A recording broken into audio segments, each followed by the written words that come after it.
les lotissements en Côte d'Ivoire. Partout en Côte d'Ivoire, les lotissements. Et je félicite le gouvernement ivoirien d'avoir commencé à mettre les pions pour tenter de freiner les lotissements anarchie en Côte d'Ivoire. Vraiment, dans ces dernières années, il y a eu assez de lotissements en Côte d'Ivoire. Et les champs où les gens doivent aller cultiver, tout est loti aujourd'hui. Les planteurs n'ont plus de place aujourd'hui pour faire les maraîchères et puis pour faire les champs de riz, les champs d'igname, tout est loti aujourd'hui en Côte d'Ivoire. Et je crois qu'ils doivent faire tout ce pour mettre fin à les lotissements en ce moment et mettre de l'ordre sur ce secteur. C'est ce que moi j'avais à dire ce soir. Si vous avez quelque chose aussi à nous éclaircir au niveau des lotissements, ça allait me plaire beaucoup. Merci. Vraiment, merci beaucoup, cher frère.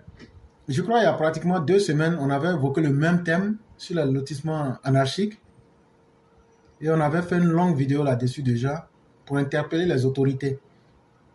Parce qu'on a vu des gens qui payent des grandes surfaces et généralement ce sont des étrangers.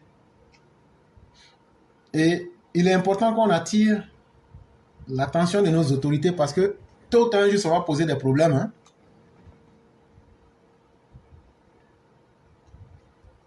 Cher frère, je vais vous faire un secret, ce qui n'est plus un secret puisque ça sera en public. Tu vois la guerre qui se passe à Gaza actuellement là. Allô? Oui, je suis là. J'écoute très bien. Tu sais que la bande de Gaza là, ils ont une petite frontière avec la mer.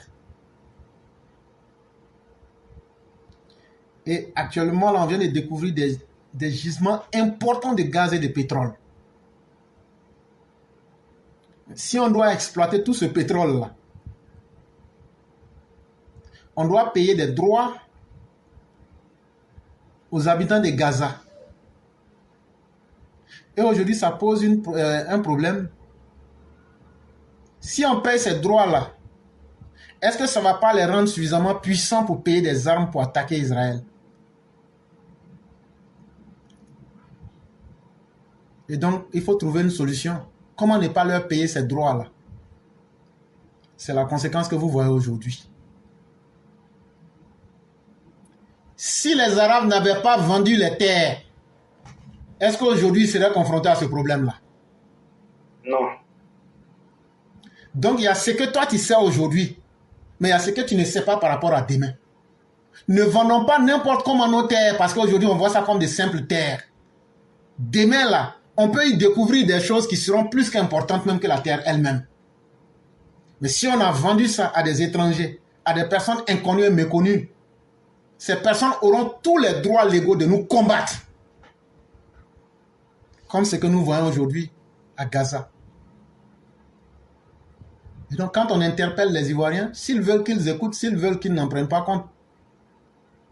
Mais en tout cas, ce qui peut arriver à quelqu'un d'autre peut arriver aussi si on commet les mêmes erreurs. Et la thématique que tu évoques est très importante. Si les gens écoutent, c'est bien. S'ils n'écoutent pas aussi, les conséquences seront les meilleurs maîtres. Et ça aussi, c'est une manière de bien comprendre la vie. Vraiment, merci beaucoup. On va vous souhaiter une excellente soirée.